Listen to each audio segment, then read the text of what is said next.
Welcome, welcome, welcome. So excited to be here with you once again for this week's grief episode. And today I want to talk about something that I actually haven't really shared. And maybe if you've been following me for a minute, you might have some pieces, some understanding of how things operate in my world and how it is that I was able to really overcome my loss and overcome the loss of two sisters that died 15 months apart. But I haven't openly said this is really like the three things, or these were the core things that enabled me to really overcome my loss, to heal my loss and reclaim my life.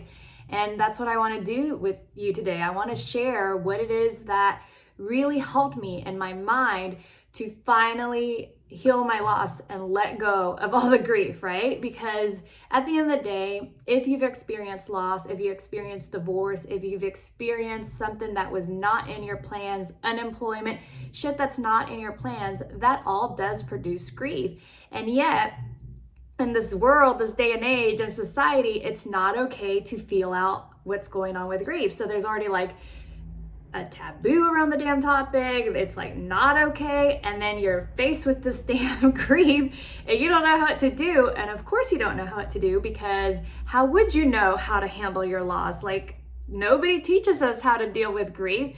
So why would you know how to deal with grief, right? And that's why I'm here. I am here to help you heal your loss and reclaim your life.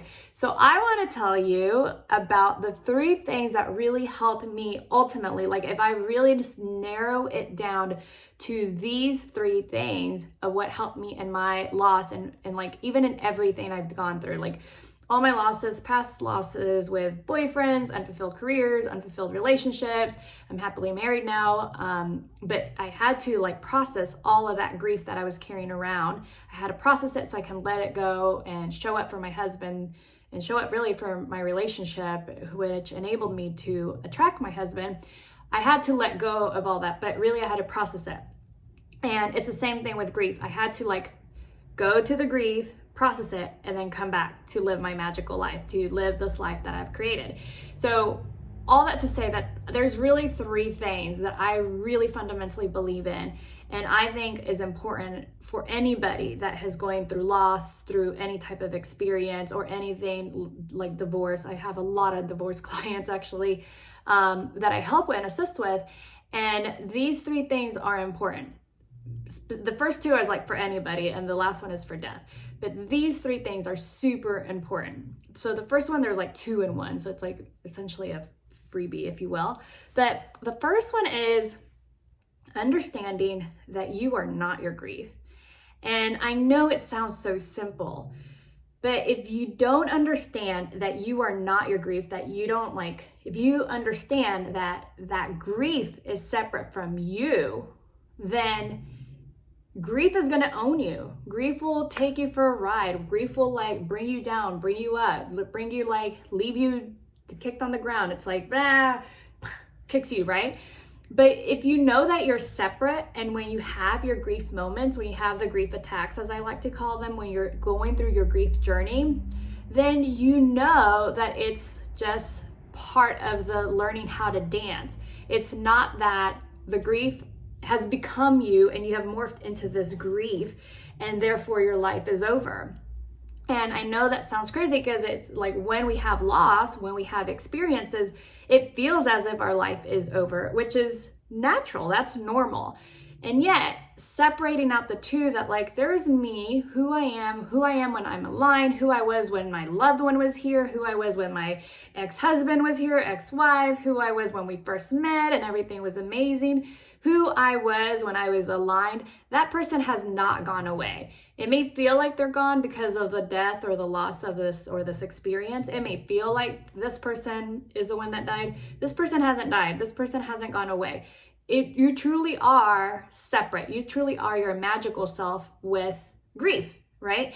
And what happens is a lot of individuals put grief on a pedestal as if like their life became grief, and they put the death of a loved one on a pedestal. Like my sister, right? Like if cancer became her lot, like if I only focused on her death as cancer and then overrode her life with this idea that she would like her death was cancer and then her life was cancer. Like at the end of the day, her life wasn't cancer. She was not about cancer. We didn't care about cancer until cancer showed up and then it took her life.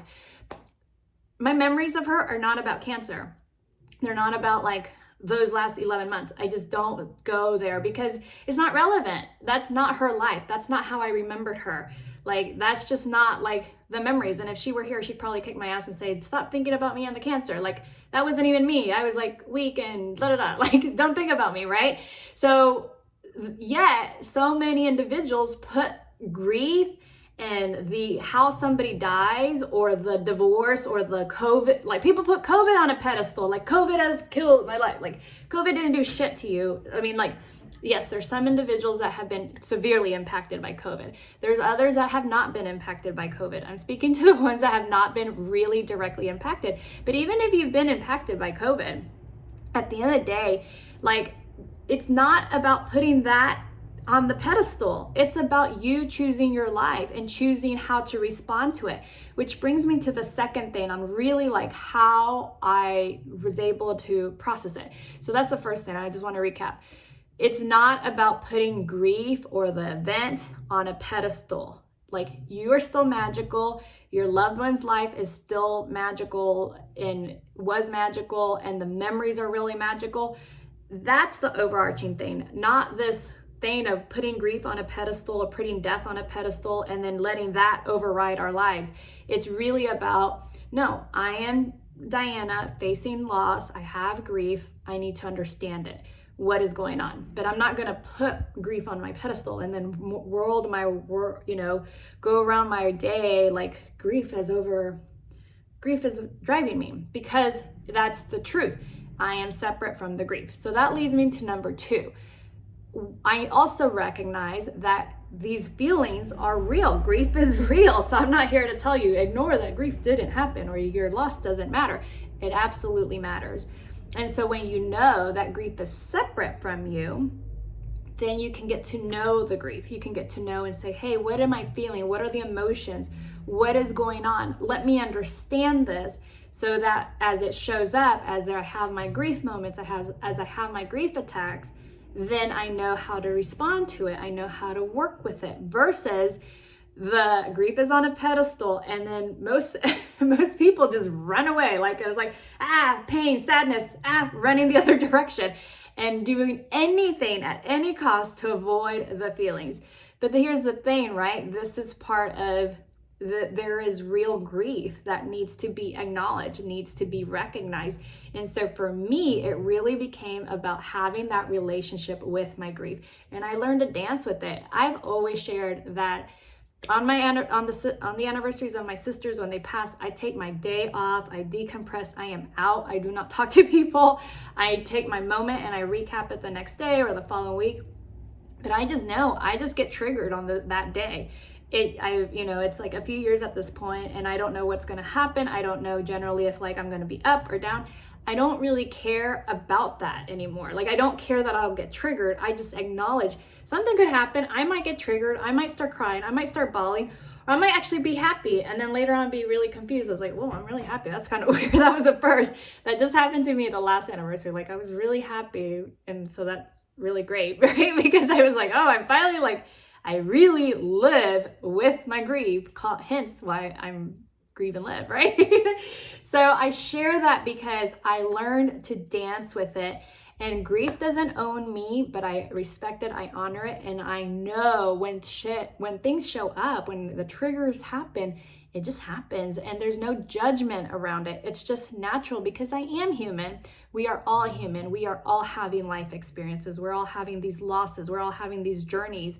And yet knowing that you're not your grief and knowing that you can get to develop a positive relationship with your grief, that you can get to understand it, that there can be no judgment, or you don't need to have judgment towards feeling bad or having a tough time. People tell me I'm having a really tough time.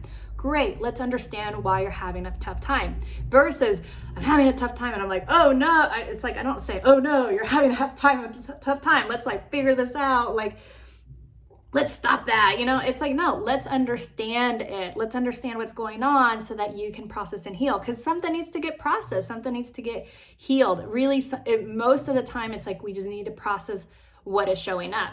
And most individuals are so scared to even do that because of how overwhelming the emotions are.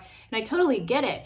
And yet, with the right guidance and support, it is totally possible to heal and process grief. How does somebody that has had cancer 5 times go on and survive 5 times and still do amazing things? I say that because I know somebody, and that's one of my mentors who I love and is amazing. So, there's so many individuals that have really done really great things, even though they've experienced incredibly hard things in life.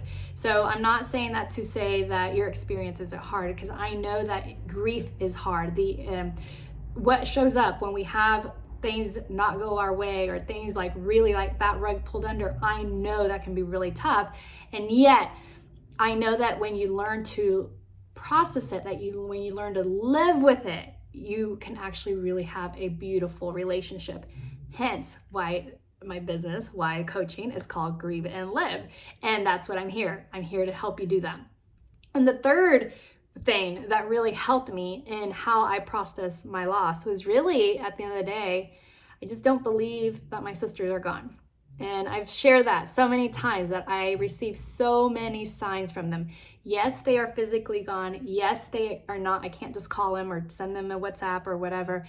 I can't do that, but I absolutely can put my intention, I set my intention, and I have these amazing signs that come through that let me know that they are with me. And there are moments when I feel their energy and their essence, and it feels amazing to me to see that, like, to just know that they're with me. There are moments when I feel so sad and I'm like, oh, give me a sign. And then I get a sign, whether that's like, and these are my own signs, like whether that's beautiful birds or beautiful butterflies, white flowers, purple flowers, all these different things, I get a sign. Or whether it's somebody randomly messaging me because they thought about my sister and they knew my sister very well and wanted me to know that they know them, or that they knew them and wanted me to know that they miss them and just wanted to share that I love you, thank you for what you do. Like, that's a sign, right? And how many people do we not meet that knew our loved ones? Or how many people did we know that just had all these life stories? Like, I still meet people that tell me about my sister and stuff I didn't know, and I'm like, oh my God, that's so cool.